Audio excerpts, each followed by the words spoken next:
안녕하세요. 심플한 관심 종목 TV입니다. 해당 영상은 이제 오늘 두산 로보틱스 상장에 대해서 좀 뉴스가 붙기는 했어요. 물론 이제 시간에서 좀 반응을 하긴 했는데, 이제 애초에 두산 로보틱스가 연초에 일단은 연내 상장을 좀 목표로 이런 뉴스가 있긴 있었거든요. 근데 대신에 이번 뉴스는 이제 상장 일정에 대해서 어느 정도 좀 가시화되는, 완벽하게 이제 회사 측의 공식적인 내용은 아니지만, 그래도 좀 일정에 대해서 뚜렷하게 좀 나오는 부분이 있는 것 같아요. 그리고 실질적으로 그렇게 진행이 되는 경우가 많기는 합니다. 일반적인 기업들의 상장은. 물론 이제 주식시장 증시, 투심이 안 좋다거나, 예를 들어서 연말에, 이제 누가 봐도 막 시황, 불안하고 경기 침체 부각시키면서 좀 하락을 하거나 하면은 얘네가 좀 상장을 이제 딜레이 시키는 경우가 있기는 한데, 일단은 연대 상장 목표, 플러스 지금 우리나라가 이제 1, 2, 3분기 이때 레인보우 로보틱스 삼성에서 지분 확보 이걸로 갖다 이제 로봇 관련주들이 좀 많이 부각이 됐었는데, 그런 흐름에 대해서 또 이어서 상장을 한다면은 로봇주들에 대해서 조금 같은 이슈를 만들어 줄 수도 있지 않나. 그래서 이거 두산 로보틱스 홈페이지인데 들어오니까 좀 재밌더라고요. 이거 좀 보고 있는데, 이런 식으로 로봇, 이게 두산 거겠죠. 두산 로보틱스에서 만든 로봇이고, 로봇이 딱 그냥 이것저것 좀 범용성 있게, 즉 사용하는 사람이 이제 세팅하는 거에 따라서 좀 정밀하게 이것저것 좀 다양하게 할 수 있는 그런 로봇을 만드는 회사입니다. 그래가지고 제품 같은 거는 이런 걸 완벽하게 디테일하게 보실 필요는 없기는 한데, 이제 시간 여유 있으신 분들은 와서 한 번 정도 좀 보시면서, 얘네들이 이런 회사이고 이런 로봇을 좀 주로 만들고 이런 제품들 라인업이 있구나 그러면서 좀 대충 훑어봤는데, 로봇들도 당연히 좀 특장점들이 다 있더라고요. 제 눈에는 사실 이 로봇들 다 그놈이 그놈 같아 보이거든요. 이렇게 막대기에다가 좀 휘어 있고, 다 그놈이 그놈 같아 보이는데 조금씩 특징이 달라요, 보면은.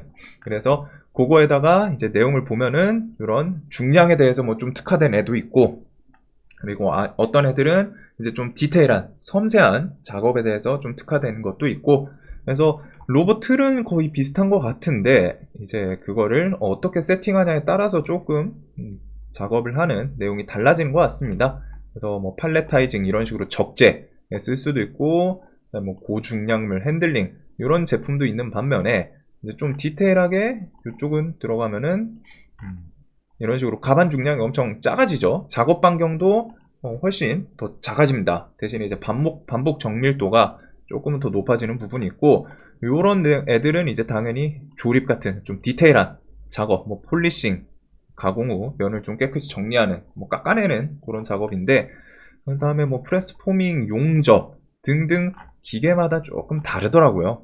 그래서 요 정도 그냥 가볍게 알아두시면 될 것 같고, 자, 일단은 이 회사가 관련주가 그렇게 많지는 않아요. 시장에서 한번 부각이 되기도 했었고, 이 뒤에 어떤 뉴스들을 좀 붙여줄지는 모르겠지만, 일단은 일정에 대해서는 좀 체크를 해 둡시다. 일단 다음 달 중으로, 지금이 5월이죠. 그래서 6월 중 상장 예비심사 거래소에 이제 좀 청구 예정이라고 해요. 그래서 상장 예비심사 청구를 하면은 거래소에서 보통은 2달에서 한 3달 정도 걸리거든요. 그래가지고 지금 내용대로면은 한 2~3달, 6월달 신청하면은 9월쯤, 9월 전후이긴 한데 아마 9월 이후가 될 가능성이 높겠죠. 그래서 9월쯤 해서 승인을 받고, 그 다음에 그걸 토대로 10월달에 이제 상장 목표, 이렇게 회사 측에서 좀 내세우는 것 같습니다. 그래서 일단 뉴스 내용 플러스 이 상장은 다시 한번 말씀드리지만 그 시장 상황에 따라서 상장을 캔슬하는 경우도 분명히 있어요. 작년 같은 경우에 이제 지수가 안 좋았죠. 그 금리 인상 큰 흐름 줄기 따라서 지수가 급등했던 거에 대해서 이제 조정받기도 하고, 금리 인상이라는 공포감 계속 작용하면서 작년에 이제 상장 취소를 했던 기업들이 꽤 있거든요. 그래서 그거는 좀 기억을 해 두시고, 지금 증시에서 큰 변동이 없다면은 일단 상장을 좀 하는 게 얘네한테도 좋지 않을까. 일단 상장이라는 거는 상장의 목표, 기업 입장에서 상장의 목표입니다. 무조건 그냥 돈을 땡겨오는 거예요. 즉 개인 투자, 개인 투자자들을 상대로 상장을 했을 때 자신들이 뭐 이제 장애 투자자들은 이제 자금들 탈출, 익시트 탈출하는 것도 있고 차익 실현을 하는 거죠. 차익 실현이 목표입니다. 일단 기본은 차익 실현 플러스 이제 이런 상장을 통해서 코스피든 코스닥이든 이 거래소들을 통해서 주식, 주가 좀 올리고 그거에 대해서 그만큼 금액을 좀 더 편하게 자신들이 이제 뭐 회사를 운영하는 데 필요한 자금이라던가 그런 걸 좀 마련할 수 있기 때문에 상장의 목표는 진짜 뭐 우리가 생각하는 뭐 진짜 뭐 기업 상장시켜가지고 이거 어마어마하게 세계 1위 기업으로 키워보겠다 이런 포부가 있을 수는 있지만 기본적으로 상장을 하면서 뭐 투자자들부터 해가지고 차익 실현이 일단 목표이긴 합니다. 그래가지고 이런 거는 좀 생각을 해 두시고 자, 그래서 일단 10월달 상장 목표 9월 뭐 이런 거 뒤에 뭐 IPO라던가 이런 게 같이 나오겠죠. 그리고 IPO에서는 IPO 같은 게 나오면 이제 체크해야 될 부분은 그 경쟁률, 기간 경쟁률이라던가 청약 경쟁률 같은 거는 좀 볼 필요는 있지 않나. 그리고 관련주들은 정말 많지가 않아요. 뭐 어차피 우리가 아는 로봇주들이기도 하고 두산 로보틱스죠. 그렇기 때문에 뭐가 당연히 두산이 지분을 가장 많이 들고 있습니다. 그래서 두산 밥켓이 언제 상장했더라? 두산 밥켓이 2023년, 2016년 잠깐만 1, 2, 3, 4, 한 7년 됐네요. 7년. 두산 밥켓도 처음에 이제 두산 그룹의 캐시카우 중에 하나인데 이 이후에 이제 좀 처음으로 상장을 하는 7년 만에 두산 그룹에서 이번에 두산이 막 그 체질 변화를 많이 했었죠. 뭐 기업 내부에서 이제 뭐 신재생 에너지나 이런 거에서 좀 더 그쪽에다 힘을 싣고 그런 것들이 있었는데 일단은 두산이 이 로보틱스의 지분 90%를 보유하고 있습니다. 90.91%. 그래가지고 뭐 이게 중간에 뭐 감사보고서 2022년 거여가지고 사실 조금 바뀌었을 수는 있지만 일단은 두산이 그냥 압도적인 지분을 들고 있어요. 그래서 요것 때문에 일단 두산이 지금 시간에서 반응을 좀 했었습니다. 두산 3.5%. 그래가지고 시간에를 일단은 잠시만요. 시간에서 아까 5%도 봤던 것 같은데 시간에 다닐까? 5% 있긴 있었네요. 6%, 6.5%, 뭐 5% 이렇게는 한데 이 뒤에 밀린 거는 이제 지금 당장 상장을 하는 게 아니기 때문에 그래서 요거는 꼭 기억해 두셔야 될 거. 아직은 좀 텀이 있어요.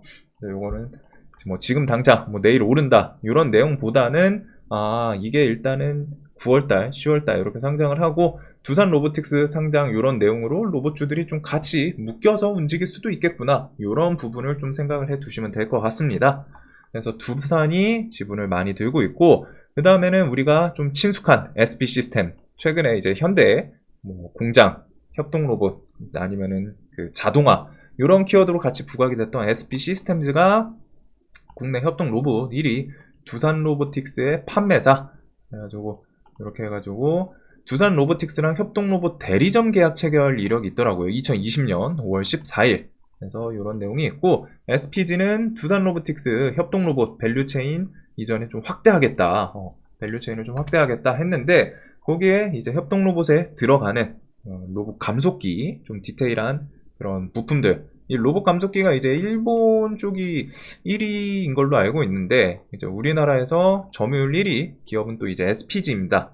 그래가지고 요번 얼마 전에 얘네들이 현대에서 로봇 감속기 회사 뭐 지분 인수 찌라시이기는 했었는데 그걸로 움직였던 게 이제 SPG랑 SBB테크 요런 애들이 감속기 1위, 2위 기업이다 보니까 그 내용으로 좀 움직였었죠. 그래가지고 SPG 엮여 있고 그리고 뭐 삼성물산은 넣을까 말까 했는데 일단 우량주잖아요. 그래서 큰 의미는 없을 것 같은데 과거 이제 건설 현장 협동 로봇 공동 개발 이게 2021년인가 22년에 이렇게 해서 건설 현장에서 협동 로봇 이용해 가지고 좀 더 뭐 원활하게 혹은 뭐 인명 피해 없이 조금 위험한 그런 것들을 로봇을 통해 가지고 좀 건설하는 데 힘을 써보자. 그래서 업무 협약을 했던 이력이 있습니다. 그래서 요거 외에 이제 다른 좀 지분 엮이는 종목들이 있을까 좀 찾아보긴 했는데 아직 좀 뚜렷하게 나온 건 없는 것 같아요. 그래가지고 두산이 당연히 상장을 한다면 이게 시총이 지금 조금 크게 예상은 되거든요. 기업 등치가 있다 보니까. 그래서 뭐 상장을 할 때 시총이 얼마나 될지 모르겠는데 일단은 시장에서는 조 단위를 좀 예측은 하는 것 같습니다. 그리고 얘 같은 경우 두산 로보틱스 같은 경우에는 그 해외 매출도 꽤 높아요. 레인보우 로보틱스는 이제 우리나라 국내 이렇게 매출이면은 이 두산 로보틱스 같은 경우 해외 매출도 한 60%인가 70% 정도. 그래서 해외 매출 비중도 조금 높습니다. 거기다 이제 포인트는 결국 시장에서 뭐 혹은 글로벌 기업들, 우리나라 대기업들이 로봇에 직접적인 뭐 투자 이런 이슈들이 있는데 그거에 대해서 좀 더 이어질 수 있는지. 얘가 상장을 하면은 레인보우 로보틱스는 아무래도 삼성이라는 상징성이 있기는 한데 직접적으로 매출 자체는 두산 로보틱스가 조금 더 좋지 않나 싶거든요. 그래가지고 그런 식으로 로봇의 또 양대 산맥 그리고 얘가 이제 상장 내용에 따라서 로봇 관련주들이 또 같이 움직일 수도 있겠죠. 그래서 저는 로봇 같은 경우는 요 뒤에 좀 흐름이 어떻게 될지 모르겠지만 그래도 한 번 정도는 또 다시 좀 주도 테마를 하는 움직임을 보여주지 않을까 싶습니다. 그래서 얘네들은 저는 지금 계속 좀 품에 나오면 좋을 것 같다. 뭐 지수 때문에 밀리든 해서 저점 밀리고 뭐 좀 내려오든 그래서 그걸 좀 보고 있는데 일단 뭐 엮인 종목들이 많지는 않고 첫 번째 그 다음에 일정이 아직은 좀 텀은 있어요. 9월에서 뭐 10월 9월달 뭐 승인, 10월달 상장 목표. 그래서 이런 걸 좀 생각해서 혹시라도 뭐 두산이 뭐 지수 좀 나쁘고 할 때 뭐 좀 잠잠하다, 막 밀려 있으면은 이제 조만간 두산 로보틱스 상장할 때 됐네. 그러면 그거 따라서 얘가 그만큼 수혜를 좀 많이 볼 수 있겠죠. 지분을 90%나 들고 있기 때문에. 물론 이제 상장 여파에 따라서 좀 왔다 갔다 할 수 있겠지만 그래서 두산이랑 SPG, SP 시스템 이런 것들, SP 시스템도 시간에서 3%가 아마 그 대리점 계약 체결 요거 때문일 것 같아요. 얘가 조금 더 직접적이죠. SPG는 그냥 협동 로봇에 사용되는 감속기 제조이다 보니까 엮일 수 있지 않을까라는 내용이라면은 SP 시스템즈는 협동 로봇 대리점 계약 체결 이력이 있기 때문에 2020년 자 그래서 아직 좀 텀은 있습니다. 그래도 간단하게 그냥 정리를 해둘 필요는 있지 않을까. 자 영상 항상 도움되셨으면 좋겠고 영상 봐주셔서 감사합니다.